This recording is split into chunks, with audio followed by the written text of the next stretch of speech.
Hello everyone, welcome to WPSC exam tutor. চাকরি সংক্রান্ত সমস্ত আপডেট সবার আগে পেতে নিচে থাকা সাবস্ক্রাইব বাটনটি ক্লিক করে পাশে থাকা বেল আইকনটি অন করে দাও।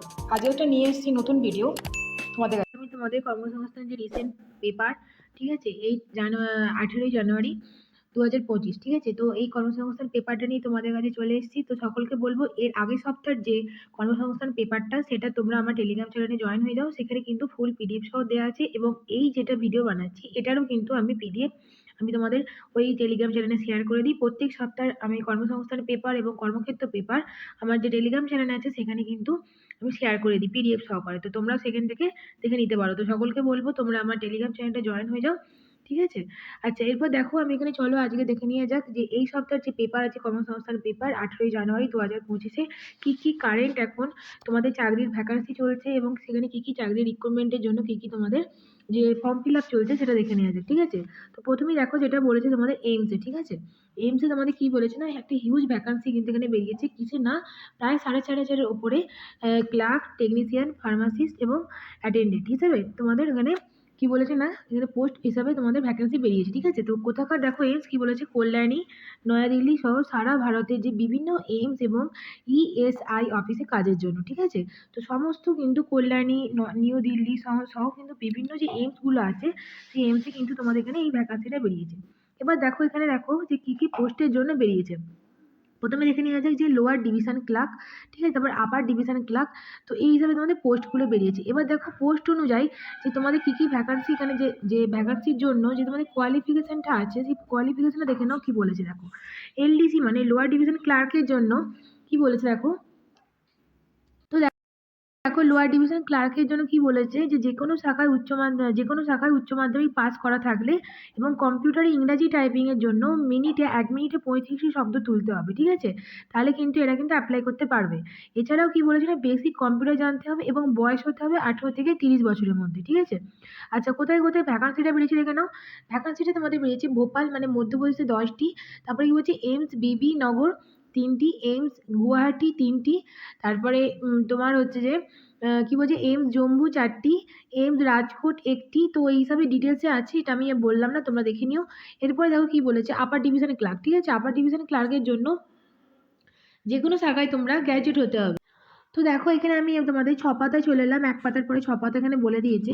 দেখতে পাচ্ছ যে কি বলেছে না, প্রথমে ওখানে এটা বলেছিল যে কোনো শাখায় তোমাদের গ্র্যাজুয়েট হতে হবে, ঠিক আছে। তার সাথে কি বলেছে না, কম্পিউটার দক্ষতা থাকতে হবে এবং কম্পিউটার যে ইংরেজি টাইপিং সেটাও কিন্তু 1 মিনিটে 35টি শব্দ তুলতে হবে, এবং এক্ষেত্রে বয়সটা বলে দিয়েছে 18 থেকে 27 বছর, ওকে। আচ্ছা, এরপর দেখো কি বলেছে, দেখো কোথায় কোথায় ভ্যাকান্সিটা সেটা তোমরা দেখে নেবে। এরপর যেটা বলেছে সিভিল ইঞ্জিনিয়ার, ঠিক আছে। সিভিল ইঞ্জিনিয়ার পোস্টের জন্য ভ্যাকান্সি বেরিয়েছে, তার জন্য সিভিল ইঞ্জিনিয়ারে তোমাদের গ্র্যাজুয়েট হতে হবে, ঠিক আছে। এবং দেখো কি বলেছে না, ডিপ্লোমা যদি তোমাদের থাকে 2 বছর, তাহলে সেক্ষেত্রে তোমাদের 5 বছরের কিন্তু এক্সপিরিয়েন্স কিন্তু চেয়েছে। আচ্ছা, বয়সটা কিন্তু বলে দিয়েছে 21 থেকে তোমাদের 30-এর মধ্যে। কোথায় কোথায় ভ্যাকান্সি আছে তোমাদের দেখে নিও। এরপর দেখো কি বলছে ইলেকট্রিক্যাল, ঠিক আছে। ইলেকট্রিক্যালের জন্য ইলেকট্রিক্যাল ইঞ্জিনিয়ারিং এ তোমাদের ডিপ্লোমা কিংবা গ্র্যাজুয়েট হতে হবে, এবং যদি ডিপ্লোমা থাকে সেক্ষেত্রে কিন্তু 5 বছর তোমাদের অভিজ্ঞতা চেয়েছে, এবং বয়স 18 থেকে 21 থেকে 30-এর মধ্যে। এরপর দেখো কি বলেছে রেফ্রিজারেটর, তারপরে ড্রাগস, ঠিক আছে, হাউসকিপার জেনারেল, তারপর junior laboratory technician, lab attendant, lab technician উচ্চ মাধ্যমিক তোমাদের শাখায় কিন্তু এখানে অ্যাপ্লাই করতে পারবে, ঠিক আছে, ওকে। তো দেখো এরপর আমি তোমাদের এই যে 6 পাতার পরে 15 পাতাতে আরো ডিটেলস এখানে আলোচনা করা হয়েছে। তো সেটা দেখো আমি এখানে তোমাদের আলোচনা করে দিচ্ছি। এরপর দেখো কি পোস্ট আছে, এরপর আছে তোমাদের ল্যাবরেটরি অ্যাটেন্ডেন্ট, ঠিক আছে, তারপর যে টেকনোলজিস্ট, ঠিক আছে, ওটির জন্য টেকনোলজিস্ট, ওকে। তারপর রেডিওগ্রাফার, ওকে। আচ্ছা, এরপর দেখো কি বলেছে টেকনিশিয়ান রেডিওলজি, ওকে। এরপর দেখো junior accountant officer, mechanical, cashier, pharmacist, okay. তো সমস্তটা এখানে দেখো, এখানে উপরে আছে ওয়্যারম্যান, ঠিক আছে। এর জন্য দেখো আমি তোমাদের স্ক্রল করে দিচ্ছি, তোমরা আস্তে আস্তে ভিডিওটা পজ করে এখানে দেখে নিতে পারো যে কোন ক্ষেত্রে কী কী তোমাদের পোস্টের জন্য যে তোমাদের কী কী কোয়ালিফিকেশান চেয়েছে এবং কত বয়স এবং কোথায় কত ভ্যাকান্সি আছে, মানে, ঠিক আছে। তো সেই হিসাবে তোমরা মিলিয়ে দেখে নিতে পারো, এবং যারা ক্ষেত্রে এলিজিবল আছো তারা অবশ্যই ফর্মটা ফিল আপ করো, ঠিক আছে। এবার দেখো ফর্মটা ফিল আপ তো করবে তোমরা কীভাবে, দেখো তার জন্য কী বলেছে 31শে জানুয়ারি, ঠিক আছে, লাস্ট ডেট কিন্তু বলে দিয়েছে। কত বলেছে না, 31শে জানুয়ারি, ঠিক আছে। 31শে জানুয়ারির মধ্যে তোমরা ফর্মটা ফিল আপ করবে, এবং দেখো কোথায় ফর্ম ফিল আপ করবে তার জন্য দেখো যে www.exam. ac.in, ঠিক আছে? এই ওয়েবসাইটে গিয়ে তোমরা ফর্ম ফিল আপ করবে এবং দেখো যে এদের তোমাদের যে পরীক্ষার ফিটা, ঠিক আছে, দরখাস্ত ফিটা কিন্তু হিউজ লেভেল, ঠিক আছে? এটা আমার সব থেকে হিউজ লেভেল লেগেছে বাবা। সেটা কি বলছে 3,000 টাকা, ঠিক আছে? জেনারেলের জন্য কি বলছে তোমাদের 3,000 টাকা এবং অন্যান্য প্রার্থীদের জন্য কিন্তু 2,400 টাকা। ওকে, তো যারা ইচ্ছুক এক্ষেত্রে আমি বলবো তারা ফর্মটা ফিল আপ করো। হ্যাঁ, চলো। আচ্ছা, এরপর দেখো যে এরপর অন্য কি আছে জানি, চলো দেখে নেওয়া যাক। ওকে, তো এরপর দেখো নেক্সট যেটা বলেছি না, রেলে, ঠিক আছে? রেলে এটা আগের দিনও বেরিয়েছিল, আমি যে আমার পিডিএফ আছে সেখানে তোমরা দেখে নিতে পারো। আগের সপ্তাহ যে তোমাদের ভ্যাকান্সি বেরিয়েছিল সেখানেও কিন্তু বেরিয়েছিল। আচ্ছা, ঠিক আছে, সেটা দেখো বলেছে রেলে তোমাদের যে শিক্ষক শিক্ষিকা চেয়েছে যে পিজিটি টিজিটি এবং যে তোমাদের লোয়ার লেভেলে, ঠিক আছে? তো সেই জন্য দেখো ভ্যাকান্সি বেরিয়েছে তোমাদের রেলে, ঠিক আছে? রেলের শিক্ষক শিক্ষিকার জন্য এখানে হিউজ এখানে ভ্যাকান্সি বেরিয়েছে। এবং দেখো কি কি বলছেন, উচ্চ মাধ্যমিক গ্র্যাজুয়েট এবং পোস্ট গ্র্যাজুয়েট হলে তোমরা এখানে অ্যাপ্লাই করতে পারবে, ঠিক আছে? এবং দেখো কি বলেছে, দেখো কোথায় কি জোনগুলো আছে, কলকাতা, মালদা, গুয়াহাটি, পাটনা, চেন্নাই, আহমেদাবাদ, এলাহাবাদ, বেঙ্গালুরু, ভুবনেশ্বর, বিলাসপুর, মুম্বাই, ঠিক আছে? এই জোনগুলোতে কিন্তু টোটাল 17টি জোনে 21টি রিক্রুটমেন্ট বোর্ডের মাধ্যমে প্রাইমারি টিচার টিজিটি, ঠিক আছে, এবং পোস্ট গ্রাজুয়েট টিচার মানে যেটাকে বলা হয় পিজিটি এবং লাইব্রেরিয়ান, ল্যাব অ্যাসিস্ট্যান্ট, ঠিক আছে? তো এই সমস্ত নিয়ে টোটাল প্রায় 1000-এর ওপরে এখানে ভ্যাকান্সি বেরিয়েছে। এবার চলো কি বলে, দেখো প্রাইমারি টিচারের ক্ষেত্রে যারা বাংলা মাধ্যম বাংলা মিডিয়াম তারা অ্যাপ্লাই করতে পারবে। কি বলেছে না, 50% নাম্বার পেতে হবে উচ্চ মাধ্যমিকে, ঠিক আছে? প্লাস তোমাদের কি বলেছে না, এলিমেন্টারি এডুকেশন মানে যেটা ডিএলএড বলে না, ডিএলএড যেটা থাকে না, সেটা নিয়ে তোমাদের 2 বছরের কিন্তু থাকতে হবে এবং 4 বছরের বিএলএড হলেও তারা কিন্তু এখানে অ্যাপ্লাই করতে পারবে, ঠিক আছে? ওকে, এবং কি বলছে যে কোনো শাখায় গ্র্যাজুয়েট হলে তারাও কিন্তু অ্যাপ্লাই করতে পারবে এবং কি বলছে না সেক্ষেত্রে কিন্তু ডিএলএড পাস হতে হবে এবং দেখো কি বলেছে 50% নাম্বার পেতে হবে। ওকে, আচ্ছা, এরপর দেখো কি বলেছে, দেখো তো এরপরে যেটা বলেছে যে তোমার পাস করতে হবে, 50% নাম্বার পেতে হবে বিএড এর জন্য এবং অন্তত 55% নাম্বার পেয়ে পোস্ট গ্রাজুয়েট 3 বছরের ইন্টিগ্রেট বিএড হলে তাদের অ্যাপ্লাই করতে পারবে, ঠিক আছে? তো দেখো এখানে এটা বলেছে প্রাইমারি টিচারের ক্ষেত্রে সাধারণত আমি যেটা জানি যে এটা আমাদের ওয়েস্ট বেঙ্গল বোর্ডে এখন করে দিয়েছে যে ডিএড হতে হবে, কিন্তু এখানে কিন্তু দেখো যেটা ওরা বলেছে কি বলেছে না, তোমাদের দেখো প্রথমে এটা বললো যে 2 বছরের ডিপ্লোমা থাকতে হবে এবং 50% নাম্বার পেয়ে উচ্চ মাধ্যমিক পাস করতে হবে, ঠিক আছে? আচ্ছা, এরপর দেখো আরেকটা কি বলছে, 2 বছরের special education diploma course pass করতে হবে, তার সাথে কিন্তু গ্র্যাজুয়েট থাকতে হবে, ঠিক আছে? গ্র্যাজুয়েট থাকতে হবে এবং এবং অথবা কি বলছে 50% নাম্বার পেয়ে ডিগ্রি পাস করে এবং বিএড পাস করে হলেও কিন্তু যোগ্য হতে হবে, যোগ্যতা আছে, ঠিক আছে? এবং দেখো কি বলছে, মোট 55% নাম্বার পেয়ে পোস্ট গ্র্যাজুয়েটরাও কিন্তু 3 বছরের বিএড অথবা এমএড হলেও কিন্তু অ্যাপ্লাই করতে পারবে। ওকে, তো দেখো এরপর আমি 3 নম্বর 1 নম্বর পাতা থেকে সোজা একদম চলে এলাম 4 নম্বর পাতাতে, যেটা ডিটেলস এখানে বলেছে। দেখতে পাচ্ছ তোমরা ডিটেলসে, যেটা আমি তোমাদের মার্ক করে দিচ্ছি, ঠিক আছে? ডিটেলস এখানে আলোচনা করে দিয়েছে। তো এখানে দেখো কি বলেছে না, সব ক্ষেত্রে কিন্তু তোমাদের টেট পাস হতে হবে, ঠিক আছে? এবং দেখো যেটা বলেছে এখানে স্যালারি আছে, একটা স্যালারি মানে হিউজ অ্যামাউন্টের আছে এবং দেখো কোথায় কি তোমাদের রিক্রুটমেন্ট বোর্ড আছে দেখে নাও। তোমাদের গুয়াহাটি যে রিক্রুটমেন্ট বোর্ডের জন্য প্রাইমারি টিচার অঙ্কের জন্য কতগুলো আছে, ঠিক আছে? পোস্ট গ্রাজুয়েটের জন্য কতগুলো আছে। তো এটা আমি আর বলছি না, তোমরা আমি কল করছি, তোমরা এটা কি করতে পারো, ভিডিওটা বন্ধ করে স্টপ করে তোমরা দেখে নিতে পারো, ঠিক আছে?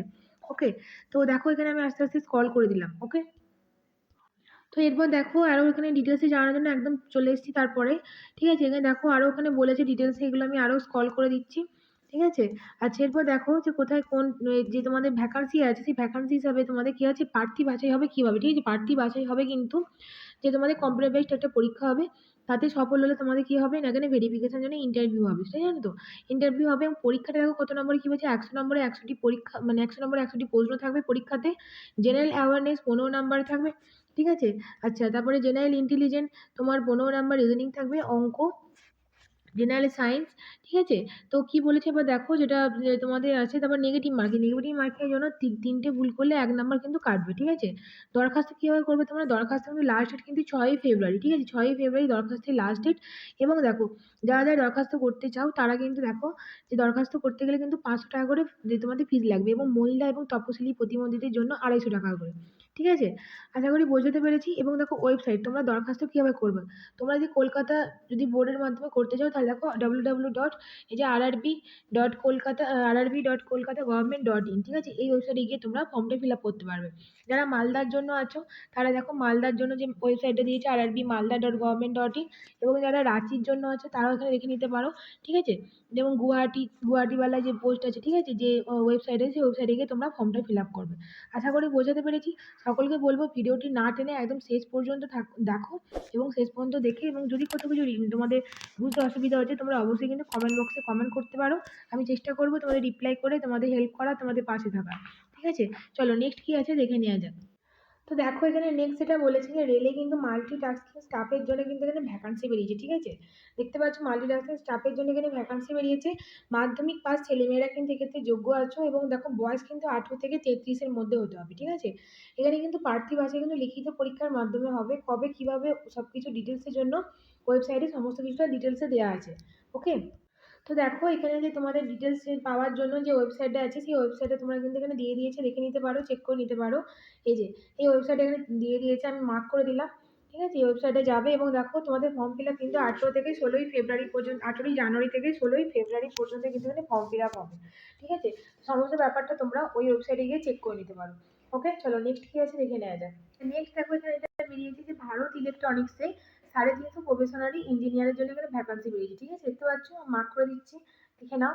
ঠিক আছে, এক্ষেত্রে কিন্তু বয়স কিন্তু তোমরা দেখো বয়সটা কিন্তু মাথায় রাখবে, তোমাদের 25 বছরের মধ্যে কিন্তু হবে। এবং দেখো কি কি এখানে ভ্যাকান্সি বেরিয়েছে, দেখো ভ্যাকান্সি বেরিয়েছে তোমাদের probationary engineer electronics, probationary engineer mechanical. ঠিক আছে, এক্ষেত্রে কিন্তু দেখো টোটাল কিন্তু 350টা পোস্ট আছে। ঠিক আছে, ওকে, তো দেখো এখানে আরো ডিটেলসে বলে দেওয়া আছে। এবং দেখো যে তোমাদের কিভাবে তোমাদের প্রার্থী বাছাই হবে, কম্পিউটার টেস্টের মাধ্যমে প্রার্থীটা তোমাদের কিন্তু বাছাই হবে। ঠিক আছে, তো এবার দেখো যে কম্পিউটার টেস্টের মাধ্যমে তোমাদের প্রার্থী বাছাই হবে।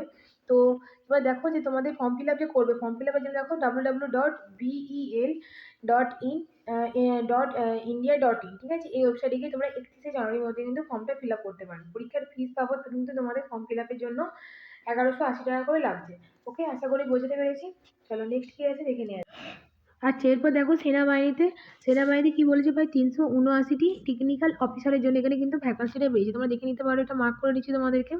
ওকে, এই যে টেকনিক্যাল যে তোমাদের ভ্যাকান্সি টেকনিক্যাল অফিসারের জন্য ভ্যাকান্সি বেরিয়েছে সেটা ডিটেলস। ঠিক আছে, আচ্ছা এরপর দেখো কি আছে না, civil engineering, structural engineering, building engineering. Okay, তো এরপর দেখো 16 পাতাতে আরো ডিটেলসে দেওয়া আছে, সেটা দেখো তোমাদেরকে আমি এখানে আলোচনা করে দিচ্ছি, একদম ফুল পেজ ধরে দিয়েছে। তো এটা আমি তোমাদের বলছি না, ঠিক আছে, তোমরা এটা আমি স্ক্রল করছি, তোমরা পিডিএফটা ওখান থেকে চেক করে নিতে পারো। হিউজ লেখা দেওয়া আছে, এতটা পড়া সম্ভব নয়, আমি স্ক্রল করে দিয়েছি, তোমরা এটা পজ করে দেখে নিতে পারো। ওকে, আচ্ছা, তো তোমরা ফর্মটা ফিল আপ করবে কিভাবে দেখে নাও। প্রার্থী বাছাইয়ের জন্য কিন্তু সিলেকশন বোর্ড কিন্তু কি বলেছে না, যে ইন্টারভিউর মাধ্যমে কিন্তু প্রার্থী বাছাই হবে। ঠিক আছে, ইন্টারভিউর মাধ্যমে প্রার্থী বাছাই হবে। এবং দেখো কি বলেছে, ইন্টারভিউ কোথায় কোথায় হবে, বেঙ্গালুরু, ভোপাল এবং তোমাদের এলাহাবাদ। ঠিক আছে, 5 দিনের এই পরীক্ষাতেই তোমাদের কি বলছে সাইকোলজি, তারপরে গ্রুপ টেস্ট, ইন্টারভিউ এত কিছু হবে, তারপরে ডাক্তারি যে টেস্ট আছে সেটাও হবে।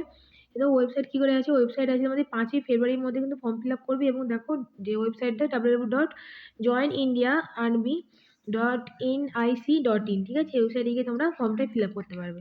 চলো নেক্সট কি আছে দেখে নেওয়া। এরপর দেখো কি বলেছে না, ডিআরডিও তে অ্যাপ্রেন্টিসের জন্য এখানে ভ্যাকান্সি বেরিয়েছে। ঠিক আছে, ডিআরডিও তে অ্যাপ্রেন্টিসের ভ্যাকান্সি বেরিয়েছে। আচ্ছা, এরপর দেখো ইন্ডিয়ান কর্পোরেশন অফ ইন্ডিয়াতে প্রায় 228টি আইটিআই অ্যাপ্রেন্টিস বেরিয়েছে। এবং হিন্দুস্তান অ্যারোনটিক্সে তোমাদের অ্যাপ্রেন্টিসের জন্য এখানে ভ্যাকান্সি পেয়েছে। এগুলো আমি আর ডিটেলসে আলোচনা করলাম না, এই জন্য সকলকে বলবো টেলিগ্রাম চ্যানেলে জয়েন হয়ে যাও। ফুল পিডিএফটা ওখানে তোমরা ডাউনলোড করে তোমরা এখানে চেক করে নিতে পারবে। এবং ভিডিও যদি ভালো লেগে থাকে সকলের সাথে শেয়ার করো, সকলের কাছে ইনফরমেশন পৌঁছে দাও। এবং তোমাদের যদি ভিডিওটি ভালো লেগে থাকে অবশ্যই একটি লাইক এবং শেয়ার করে দাও এবং সাবস্ক্রাইব করে দিয়ে আমার পাশে থাকো। চলো ভালো করে পড়াশোনা করো, টাটা বাই।